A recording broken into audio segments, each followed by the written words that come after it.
guitar enthusiasts of every stripe and description. It's me, Steve, the original guitar nut. A bit damp at the moment, just got out of the shower. I'm hitting the gym at least 5 days a week now. You might have noticed a bit of a transformation if you've been watching the channel for a while. I'm down 45 pounds since the beginning of the year. Been working hard at it. So, yeah, enough about that. Guitar news, that's why you're here, right? Well, guitars in general. Let's see. Got my little notes here. Not a lot going on here for me personally, apart from, working on guitars and playing with the band and life. Got a new foster dog named Boris. Maybe I'll show him to you sometime. He's a good boy, but you know what? They're all good boys and girls. So in guitar news, last time I mentioned to you that Paul Reed Smith, PRS, had put out their version of a Telecaster and that I was underwhelmed. Now, I can't claim to have any first-hand experience. I haven't played one or even seen one in person. But I can tell you this, as the kids these days like to say, and this is just my personal opinion, I think it's ugly AF. Here's an image of it. Maybe you like it, I don't know. But I've watched a lot of other YouTube videos talking about it. And the general consensus is, yeah, it's a nice guitar in your hands. It plays good, sounds okay. Some even say it sounds great, if not particularly Telecaster-like. A lot of people agree that it's not terribly attractive. But the one thing virtually everybody agrees on is the damn thing is not worth $2,900 for a bolt neck factory-built guitar. I think they priced themselves out of their own market. I mean, for all I know, they could have already sold out because there are PRS fanboys out there that'll buy any damn thing they put out, I guess. But I don't like it. And I'd be curious if any of you out there have one or have played one, seen one in person, what your impressions of the thing are. By all means, say something below. I mean, this is just one man's opinion, right? Other news. We just finished yesterday the annual Amazon Prime Day Spectacular. And I was on it looking for some things. I bought some tools. Actually bought a practice amp of sorts that I'll show you guys later. It hasn't showed up yet. Something interesting for the desktop downstairs. We're going to talk more about the desktop downstairs later. That's my workbench. But anyway, there weren't a heck of a lot of guitar-related items of any real note on Prime Day. I mean, there was a bunch of cheap acoustics and things and beginner kits. But the one thing that they did have that I thought was pretty cool was they had pretty much all of the 40th anniversary Squier guitars, which includes the Jazz Master and the Strats and all that, jazz bass, and there's a whole line of them, which are normally $4.99. I saw them going initially at $2.99 on Prime Day, and some of them went down to as low as $2.84. It was a great deal for anybody that was in the market for one anyway. It's even cheap enough for some people to call it an impulse buy, I don't know that I'd call myself a person that can make a $284 impulse buy, but, they're out there and I'm happy for them. But yeah, so the annual Prime Day, it did afford me some new tools for the workbench, which was cool. I finally got a matching set of screwdrivers in black and green color, which, I love green and I love black, so hey. Plus they have a nice holder, so they're not just in a basket on my workbench. Well, you've never seen my workbench probably, so you wouldn't know, but I'm trying to clean it up, make it a little neater. So I did that. Other news. Some of you might have noticed that in some ways, 80s guitars are kind of making a bit of a comeback. Now, not so much the crazy shaped BC Riches and jazz like that just yet, but the Super Strats. Kramer, has done very well. Amazon, there we go. Gibson's, reissues and remakes of the Kramer line have done quite well. And I've talked at length about my very inexpensive Kramer Beretta Special, which is still, in my opinion, one of the best guitar buys you can get anywhere. They've gone up to $199 or even $219 some places, but still, just a fantastic guitar for very little money. But anyway, the point being is those 80 Super Strats seem to be making a comeback. So much so that YouTubers Phil McKnight from the Know Your Gear channel and the Tone King, you might have seen his channel as well, they banded together with some other guys and put together a new guitar company called Badlands that's offering 80s tribute sort of guitars made entirely in the USA in very limited numbers that they're selling direct. Their first offering was kind of a super strat thing with stripes, hand painted, handmade in the USA. You know what? I'm going to find one. I'll put a picture of it up here. I should have done that already. I didn't do my homework. Big surprise, right?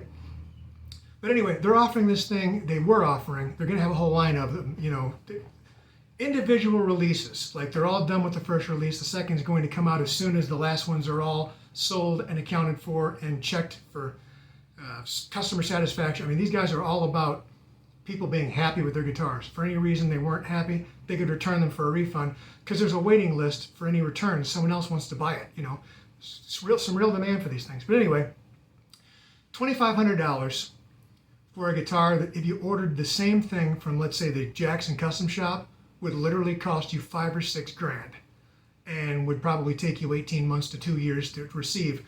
Whereas with these Badlands guitars, they announce them and you have them in, you know, 6 weeks or something, made basically to order, and, you know, there's just supposed to be next level quality. But that's not what I wanted to talk to you about. What I just wanted to say is, well, what about those of us out there that aren't willing or able to drop $2,500 on a Super Strat? You know, even if it is a great value for the money, the brass tacks is you just might not have that kind of scratch laying around to throw at a guitar. GFS, and now let me point out, this is not Gorton's Food Service, the guys that sold you the bulk meatballs for your sister-in-law's outdoor wedding reception. No, GFS is in Guitar Fetish, famous for having basically the best inexpensive guitar parts available online, and especially their amazing inexpensive pickup selection. They're putting out, just announced today, a new line of guitars that they're releasing. Now in the past they released a couple of years back the Earl Slick brand guitars. Earl Slick was you might have heard of him, you might not. He was famous for playing with David Bowie and in the studio with John Lennon, and he's done a bunch of other things. But he put out his own line of guitars that were very inexpensive, got great reviews, and by all accounts were amazing guitars for the money. They all came in at under $300, in some cases well below $300. This is a similar kind of thing that they're doing with Steve Brown. It's going to be called SBS, Steve Brown Sound. Now, if you haven't heard of Steve Brown, he was a guitar player for Trickster, kind of a hair metal band from the 80s. Apparently, he also did some work with Def Leppard. I don't know, I haven't done any research on it. But anyway, Steve Brown Sound, and they're putting out some extremely 80s influenced guitars. They're going to have a sort of a Jackson Dinky / Ibanez type thing, look like this. An actual Super Strat type thing that looks like it started off with, you know, actual fender bodies and whatnot, and that's going to look like this. And even an offset sort of Jazzmaster bodied kind of a model. It'll look like this. Now these things are going to feature proprietary, thank you, words is hard, Steve Brown designed and approved pickups, and they're going to come with real Floyd Roses, Floyd Rose vibrato systems, which is a kind of a big deal. They're not going to be the, I'm sure not the high-end German-made Floyd Roses, since those actually sell for as much as these guitars do. But probably, I haven't checked, probably Floyd Rose 1000s or something. But regardless, good quality Floyd Rose systems. And these guitars are going to sell for $379 at the introductory price. All the different models, different colors, you know, different designs. Looks like they're going to be an amazing value. I predict these are going to sell like crazy. Now, the only issue I have with them is they're only available with those Floyd Rose vibratos. I don't do Floyd Roses under any circumstances. I can't get along with them, don't want to deal with them. They're just not for me. In fact, so much so that I used to have a early 80s Charvel, I believe it was a Model 2, that I picked up for an incredible price at a pawn shop. Love this guitar. The neck, I just love this guitar. could not get along with that Floyd Rose and wound up selling it because of that. So if they would just offer these things with a hardtail option, and they could do that for probably $100 less. I mean, at $279, these guitars, but with a hardtail, honestly, I think they're missing some of the market. I mean, okay, granted, the 80s were all about the Floyd Rose vibrato and making ridiculous noises with your whammy bar. But there are those of us out there, I'm certainly not the only one, that don't do Floyds. So maybe in the future they'll come out with a hardtail version. Like I said, this is just the launch. It literally got announced today. There was like a 4-minute video featuring Steve Brown that popped up on YouTube this morning that I saw. It's one of the first things I saw when I picked up my phone this morning. And maybe I'll put a link below so you can watch that quick video. But by all means, check out GFS, check out these Steve Brown guitars if you're interested in that sort of thing. While you're there, check out the parts selection. They've got parts for practically everything. They've got kits. They sell bodies and necks in different tiers of quality. They have factory blowout stuff where they walk into semi-abandoned guitar warehouses and just buy everything and then sell off the parts cheap. Guitar Fetish is really cool. And I actually have Guitar Fetish pickups in my #1 guitar. We're talking about pickups that were $30 a piece. Sound phenomenal. So anyway, enough of that. So that's the only news I have at the moment as far as the world of guitar news. Now, news about the channel. A friend of the show contacted me.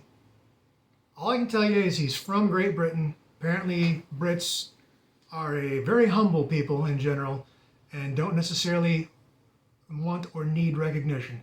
He asked to remain anonymous, and I respect that, of course. Offered an amazingly generous gift. That didn't even offer it. He contacted me and said, hey, can I get your mailing address? I assumed he was going to send me a CD or a letter or something. And then let me know after the fact that he was sending me a guitar. He's like, hey, I found a Chibson on AliExpress that I'm really interested in.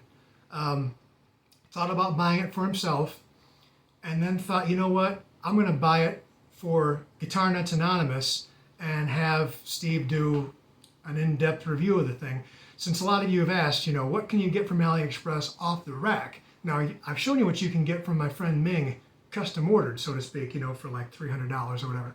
But this, apparently, he said it's inexpensive, so I shouldn't get too excited. He said it's like $150. So I'm really curious as to what you can get for $150 from AliExpress. And I'm hoping, obviously hoping, that it's going to be an incredible thing that doesn't need a whole lot of work. But even if it does need work, that could be an opportunity for something else on the show, which brings me to what I mentioned earlier about my workbench downstairs. Would you viewers be interested in watching me do some repairs, upgrades, whatever else, down on the workbench? Is that a feature you'd be interested in seeing? Because I suspect this guitar, whatever it is, I'm assuming it's a Chibson that's going to be coming, will probably at the very least like need a fret leveling and recrowning and polishing. That's pretty normal for off-the-shelf AliExpress guitars. And I am capable of doing that. I've got the tools now. But is that something you guys would be interested in seeing? Even if it's just like I fast forward through the tedious stuff and just jump from step to step, let me know. Because it's something I could easily do. I own a tripod, you know. I can set up the camera, or in this case my phone, to you know, shoot me at the workbench. I'm curious if that's something you'd want to know about. Also, while we're on the subject, I need more ideas for episodes. So what would you folks out there like to see? Let me know. You know, tell me below in the comments what I haven't done that you'd like to see, or what I have done you'd like to see more of. And while you're there, of course, you know I'm going to say like, comment, subscribe, ring the bell, tell a friend, share, whatever, you know. I just appreciate all of it. It helps the channel. Last check, we're up to 461 subscribers. I'm thinking at 500 subscribers, I'm going to have some kind of a giveaway. It won't be anything huge, but it'll be something. Just to celebrate, because I never thought I would get that many, you know, subscribers. And we've got a cool community. I get a lot of feedback from you folks, and I really appreciate it. But tell me below, you know, what you'd like to see more of, or of that you haven't seen yet. And let me know if you want to see me at the workbench, because it's certainly doable. Let's see. All right, so speaking of making orders, I'd mentioned a while back that one of the channels I enjoy watching is called the Bald Shredder channel. And the Bald Shredder is this guy, Richard James. Apparently he used to be a hair metal guy back in the 80s. Now he's completely bald. Phenomenally talented guitar player. And when he calls himself a shredder, that's exactly what he is. He plays in a way that I never could. And he's fun to watch. He's very entertaining. Some of his episodes are a little kitsch because he does characters and things. But recently, he had reviewed a couple of IYV guitars, which a lot of people call Ivy, but it's IYV Indian Vina. They come out of Vietnam, and they sell primarily on AliExpress. No, sorry, not AliExpress. Primarily on Amazon, and they're quite inexpensive. They tend to be really decent quality, certainly for the money. But the big deal is he made an episode wherein he actually contacted Indian Vina and said, could I give you the specs for a guitar and have you guys build it custom shop style to my specs, and then he would review it on his channel. And they said, yes, absolutely, we will. And he got it, loved it. His entire cost, including shipping, came out to less than $300. And they encouraged him to have his viewers place similar orders. They said they want to make your dream guitar at a price that you won't believe and ship it to you. It might cost you $180 for shipping because it's coming from Vietnam, unless you have a bolt neck guitar, in which case they can ship it to you with the neck detached in a smaller box, and the shipping can be something in like the $88 range. So I was intrigued by that, right? And it got me to thinking, if I could design a so-called dream guitar that would do everything that I want, what would it look like? And of course, me being me, it's going to be Rickenbacker inspired, influenced. It's just what I love. Although, truth be told, I don't love the Rickenbacker playing experience as much as I could, which is why my number one isn't a real Rick. So I thought, okay, I'm going to send them something really off the wall. They'll probably tell me we can't do that. So I said, okay, hear me out, guys. What I have in mind is a guitar that looks at a glance like this. Okay? This is an early 70s Rickenbacker 360, 21 fret version, in the impossibly rare green glow, my favorite finish. I said, can you make me a guitar that looks like this, but of course with dot inlays, because that's my jam, but solid bodied, with the sound hole all the way through the body, just for looks, of course. Now, that alone would be an extremely heavy guitar, if that was solid. So I said, and can you make it thick in the middle and very thin at the edges, kind of similar to what Ibanez does with their S-Series guitars, like this. And I said, furthermore, I wanted to have a bolt-on neck, 21 frets, 24 and 3/4 inch scale, dot inlays, jumbo frets, something you'd never get on a Rickenbacker because Rickenbackers have very small frets, which is part of my problem with the playing experience. I want jumbo frets. I want 2 standard humbucking type pickups because that way I can swap them out with whatever aftermarket guitar pickups I want to buy if I'm not happy with the stock ones, which I probably won't be, but at least they'll already be routed properly. Like I said, this is like, in my mind, I'm thinking, you understand the concept of a super strat. Imagine a super Rick, okay? So this is like something Paul Gilbert would have ordered back in the 80s maybe. So a super Rick, 2 humbuckers, standard Rick type bridge, and then one of these hook tail pieces that I'm so fond of that I use on my number one and on my real Rick. They look like this. They just screw on with 3 screws. I said, so you'll probably tell me no, but this is what I want. I want it in that color. I want all these features. I said, can you do it? And if you could, what would you charge me? They got back to me and said $310. And I thought, okay, $310 plus shipping. I have them take the neck off. And then they clarified that it is $310 shipping included. Okay? It so happens that I have that much money in the slush fund at the moment because I've sold off a couple of things lately that I wasn't using. Now they have my attention, okay? $310 for a custom-made guitar. And now, according to Richard, the bald shredder, his showed up playable right out of the box. The pickups sounded okay. He'll probably swap them out, he said, but they were totally usable. The neck did not need a level and recrowning the frets. It didn't have sharp fret ends. Now, granted, they knew they were sending him one he was going to review on his channel. So maybe they went the extra steps to make sure that it was perfect. But even if this thing showed up playable, I'd be pretty excited at that price. And if you're wondering about the bolt neck thing, because a lot of people associate bolt neck guitars, especially imported ones, with, being cheap. My thoughts were twofold. One was, the saving on the shipping costs, but the other is, and this is important, especially with the bad experience I had with my fake Rick double neck. If you have a glued in neck, or, God forbid, a neck through, and it shows up with a bad neck angle, you're just screwed. There is no fixing it. I mean, major surgery, but the guitar isn't worth what it would cost. If you have a bolt neck, you can change that angle with a shim. There's a ton of things you can do. So my thought was, yeah, save on shipping, make it easy to adjust. So I'm placing an order for a Super Rick. It's not going to have any brand name on it, including YV. I'm not sure why, but that's just their thing. They said when they make a custom guitar, they don't put the logo on it, which is fine. I mean, I've got some old Rempus back or truss rod covers I had made up. I can throw one on or something, but whatever. So if this thing works out, I'm guessing there's more than a few of you out there that might be interested in making one of these purchases yourself. I mean, you can go ahead and do it now if you want. I can post the email to Onion Vina direct to the person that takes the orders.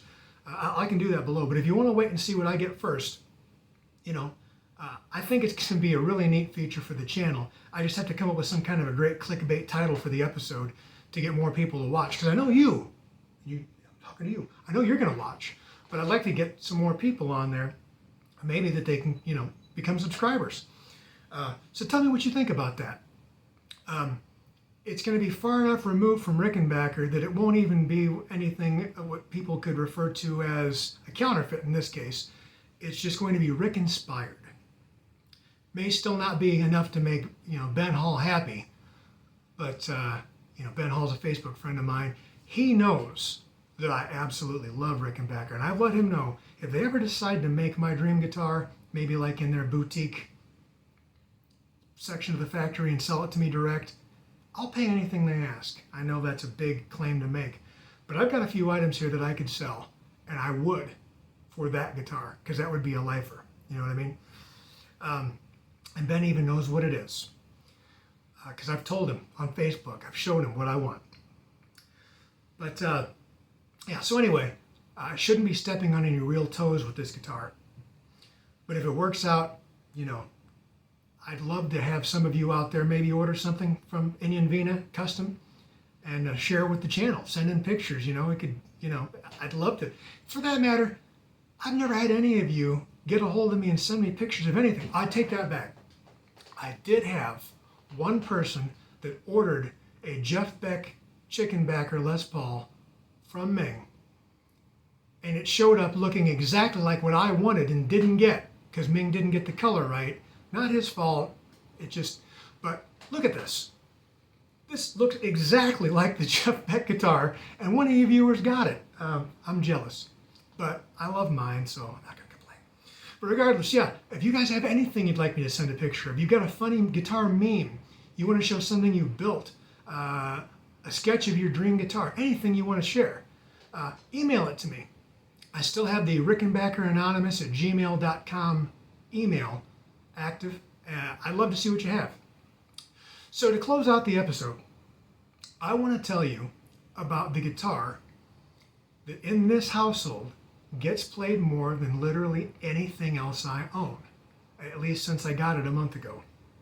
Now keep in mind, I literally have more guitars in this house between my personal collection, the items I bought to flip on Marketplace and Craigslist, and the handful of projects that I have down there waiting to hit the workbench. Combined, I have more guitars in this house than most mom and pop guitar shops, literally. Which means I have my pick of great things to play whenever I want. But this inexpensive guitar still gets more playtime than anything else in the house. Since I mentioned Indian Vina, let me show this to you. It is indeed an Indian Vina. Kind of similar to kind of like a Gibson ES-175 or something of that ilk. Now, I'd originally planned to do an episode. I even had the great clickbait title, the greatest cheap guitar on Amazon available, something like that. These were selling on Amazon for $132. Free shipping, free returns, okay? I had to think they were complete garbage. I didn't order one. Truth be told, I got this one from the local Amazon returns center that I've talked about before. I think I literally have $50 on this. And it gets played more than anything in the house. Why? It sounds good. It plays in tune. There are no sharp fret ends. The frets aren't scratchy. I set the intonation. That's all I did. And restrung it, of course. This guitar is what I use to learn songs with around the house when I want to jam. The other day when I got a bug in my behind to learn how to play the Fleetwood Mac song Rhiannon, I sat down and went, huh.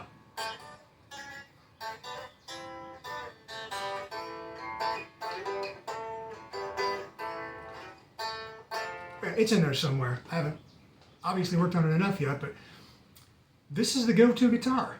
I haven't used it for a gig. I probably won't. I honestly don't think I've even plugged it in apart from plugging it into the tuner. But this plays phenomenally and in tune. And I couldn't be more excited about it. So I wanted to tell you folks so you could order one too. And then I saw several other YouTube channels were posting reviews of this. Almost overnight, they're now listed on Amazon at $202, up from $132. Now, granted, it's still a good deal, but the whole point was that I wanted to say, my gosh, you're not going to believe what you can get for $132. But they're not anymore. Now, as of this morning, they're marked down to $182, which is better, but all I can say is this. It's the model Indian Vina. I think the model number, well, I can't read that, it's in Chinese, but I think it's IYV 300 is the model number. Keep your eyes open on Amazon. Prices fluctuate a lot. There's a good chance that one of these will end up back down at a reasonable, well, reasonable, it's already reasonable, but at a crazy price.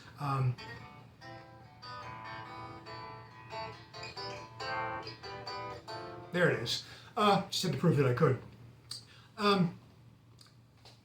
Treat yourself. Now, being this inexpensive of a guitar, can we expect them to be super consistent? Probably not. I mean, maybe some of them are coming in bad. I have no idea why this one was returned. Most of the Amazon return guitars that I've picked up have had some kind of damage. Usually nothing more than superficial, but I can't even find any damage on this. I can't find anything wrong with it. But it somehow wound up at the return center. And I love the damn thing. It just gets played constantly. It's amazing. So keep your eyes open. And by the way, Indian Vina has an entire line of quite affordable guitars. They're all under $300 on Amazon with free shipping and free returns and all that jazz. Some of them much less than $300. But look at Indian Vina. Go to their website. I'll include a link to it below. They have a huge range of guitars available to buy direct. The only problem is, as I said, shipping from Vietnam direct to you is about $182 at last I checked, on top of the ridiculously inexpensive price of the guitar. So it may or may not be worth it to you, because with shipping you might wind up in the $400 range. Main thing I say is keep your eyes on Amazon, buy them from Amazon, unless there's one you just can't live without. But yeah, so anyhow, I just thought I'd share that with you because Bottom line is, I love guitars. It's still something that excites me. I'm now 51 years old, and I'm still as excited by guitars now as I was when I was 15. I don't see that changing. And I have a sneaking suspicion that if you're watching this channel, especially if you've stuck around this far into this video, you're probably right there with me. And just had to share that. I don't know where I was going with it, but you're used to that from me. So, enough of that. Till you hear from me next. Let me say this. The Squier Sonic Series Single Humbucker Esquire review video, I recorded the whole damn thing, and for some reason it came out without usable audio. It's going to have to be reshot. So if you're curious as to why that hasn't shown up, that's why. I don't even want to talk about it right now. Kind of disgusted. But anyway, till I talk to you next, stay cool, stay frosty, be good to yourself and others. For the love of all things holy and otherwise, play the damn guitar. I'll talk to you again soon. Steve, out.